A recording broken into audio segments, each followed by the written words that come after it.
ಪ್ರಿಯರೇ, ದೇವರು ಒಳ್ಳೆಯವರು, ಒಳ್ಳೆಯದನ್ನೇ ಮಾಡುವವರಾಗಿದ್ದಾರೆ.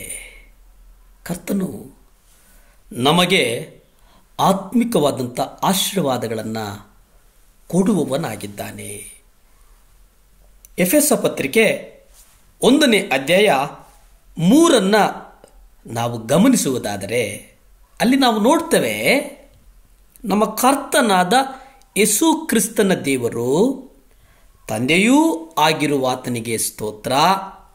ಆತನು ಪರಲೋಕದಲ್ಲಿನ ಸಕಲ ಆತ್ಮೀಯ ಆಶೀರ್ವಾದಗಳನ್ನು ನಮಗೆ ಕ್ರಿಸ್ತನಲ್ಲಿ ಅನುಗ್ರಹಿಸಿದ್ದಾನೆ ಎಂಬುದಾಗಿ ನಾವು ನೋಡ್ತೇವೆ. ಪ್ರಿಯರೇ, ಅಲ್ಲಿ ಅಂದರೆ ಮುಖ್ಯವಾಗಿ ಏನಪ್ಪ ಗಮನಿಸಬೇಕಂತಂದರೆ, ನಾವಿಲ್ಲಿ ನಮ್ಮ ಜೀವನದಲ್ಲಿ ದೇವರ ಉದ್ದೇಶವನ್ನು ಈಡೇರಿಸುವುದೇ ನಮಗೆ ಮುಖ್ಯ ಆಗಬೇಕು.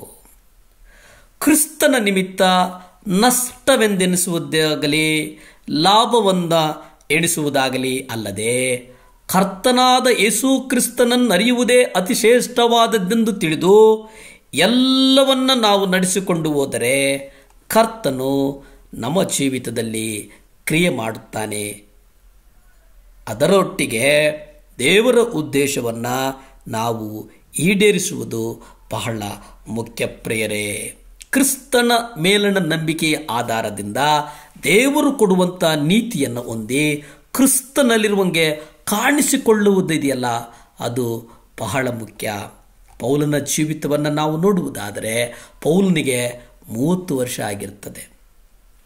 ಹೊಸ ಉತ್ಸಾಹದಿಂದ ಪ್ರಾರಂಭಿಸಿದಂಥ ಯೌವನಸ್ಥ ಮಾತುಗಳಲ್ಲ, ಬದಲಿಗೆ ಒಬ್ಬ ಪ್ರೌಢ ಕ್ರಿಸ್ತನು ತನ್ನ ಫಲ ತುಂಬಿದ ಪೂರ್ಣ ಜೀವಿತದ ಬಗ್ಗೆ ಹೇಳಿದ ಸಾಕ್ಷಿಯ ಮಾತುಗಳು. ದೇವರು ಆತನನ್ನು ಅದ್ಭುತವಾದಂಥ ಸಾಕ್ಷಿಯ ಮುಖಾಂತರ ಅನೇಕ ಸಭೆಗಳನ್ನು ಸ್ಥಾಪಿಸಲಿಕ್ಕೆ ಉಪಯೋಗಿಸಿದರು. ಆತನು ಪ್ರಾರಂಭದಿಂದ ಬಹಳ ಪ್ರಯಾಣದ ಜೊತೆ ಸಂಕಟಗಳಿಂದ ತನ್ನ ಜೀವಿತದ ಸಮಯವನ್ನು ಸುವಾರ್ಥ ಕಾರ್ಯದಲ್ಲಿ ತೊಡಗಿಸಿಕೊಂಡನು. ಕರ್ತನ ಪ್ರತಿರೂಪವಾಗಿ ಬೆಳೆಯಲು ಅವನು ಪಟ್ಟಂಥ ಪ್ರಯಾಸ ಉಂಟಲ್ಲ, ಅದು ನಿಜಕ್ಕೂ ಅದು ಶೋಚನೀಯ. ಅವನು ಅನುಭವಿಸಿದಂಥ ಅನೇಕ ಸಂಕಟಗಳು, ಸಂತೋಷಗಳು ಇವೆಲ್ಲವೂ ಸಹ ಆತನು ಬರೆದಂಥ ಪತ್ರಿಕೆಗಳು, ಏನು 13 ಪತ್ರಿಕೆಗಳಿದೆ, ಆ 13 ಪತ್ರಿಕೆಗಳೇ ಆತನು ದಾಖಲು ಮಾಡ್ತಾನೆ. ಎಷ್ಟೋ ಸಭೆಗಳಿಗೆ ಆತನು ಸಂಧಿಸಿಲ್ಲ, ಸೆರೆಮನೆಯಲ್ಲಿದ್ದುಕೊಂಡು ಆ ಆ ಸಭೆಗಳಿಗೆ ಬರೀತಾನೆ. ಅಂತಹ ಅನುಭವದ ವ್ಯಕ್ತಿ ಪೌಲ ಹೇಳೋದೆಂದರೆ, ದೇವರು ತನಗೋಸ್ಕರ ಮಾಡಿದಂಥ ಉದ್ದೇಶಗಳಲ್ಲಿ ಎಲ್ಲವನ್ನೂ ಪಡೆದುಕೊಂಡಿಲ್ಲ. ಇಲ್ಲಿ ಒಬ್ಬ ಶ್ರೇಷ್ಠ ಕ್ರಿಸ್ತೀಯ ಸೇವಕನಾದಂಥ ಪೌಲನು ತನ್ನ ಜೀವನದ ಅಂತ್ಯದಲ್ಲಿ ಇನ್ನೂ ಹೆಚ್ಚು ಪರಿಪೂರ್ಣತೆಗೆ ಒತ್ತು ನೀಡಬೇಕೆಂಬುದನ್ನು ಹೇಳ್ತಾನೆ. ಅನೇಕ ವಿಶ್ವಾಸಿಗಳಿಗೆ ರಕ್ಷಣೆಯ ಪ್ರಾರಂಭ ಮತ್ತು ಅಂತ್ಯ ಕೇವಲ ಅವರು ಹೊಸದಾಗಿ ಹುಟ್ಟುವಿಕೆ ಮತ್ತು ನ್ಯಾಯ ತೀರ್ಪಿನಿಂದಾಗುವಂತೆ ಪಾರಾಗುವುದು ಮಾತ್ರ ಆಗಿರುತ್ತದೆ.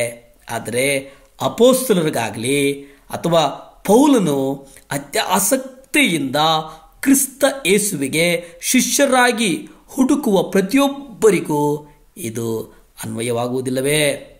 ಯಾಕಂದರೆ ಪೌಲನು ಹೇಳ್ತಾನೆ, ತನ್ನ ಜೀವನದಲ್ಲಿ ದೇವರ ಚಿತ್ತವನ್ನು ಅಂದರೆ ಉದ್ದೇಶವನ್ನು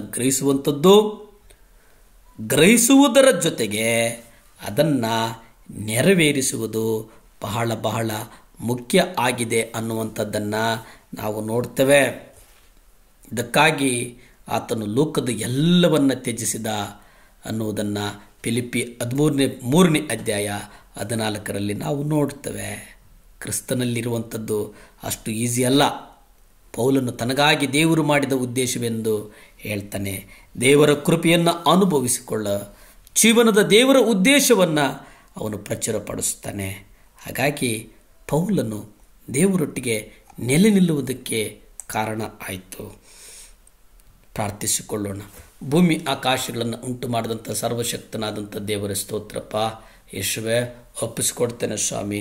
ವಿಶೇಷವಾಗಿ ಸ್ವಾಮಿ ಪರಿಶುದ್ಧಾತ್ಮ ದೇವರೇ, ಈ ಲೋಕದಲ್ಲಿರ್ತಕ್ಕಂಥ ಅಪ್ಪ ಆಸ್ಪತ್ರೆಗಳಿರ್ತಕ್ಕಂಥ ಮಕ್ಕಳನ್ನು ವ್ಯಾಧಿಗ್ರಸ್ತರು ನಿಮ್ಮ ಕರಗಳಿಗೊಪ್ಪಿಸಿ ಪ್ರಾರ್ಥಿಸ್ತೇನಪ್ಪ.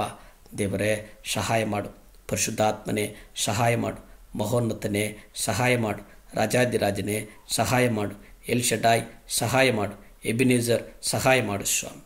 ನಿಮ್ಮ ರಕ್ತದಿಂದ ಮಕ್ಕಳನ್ನು ಗುಣ ಮಾಡು. ಯೇಸುವಿನ ನಾಮದಲ್ಲಿ ಬೇಡ್ತೇನೆ ತಂದೆ, ಆಮೆನ್.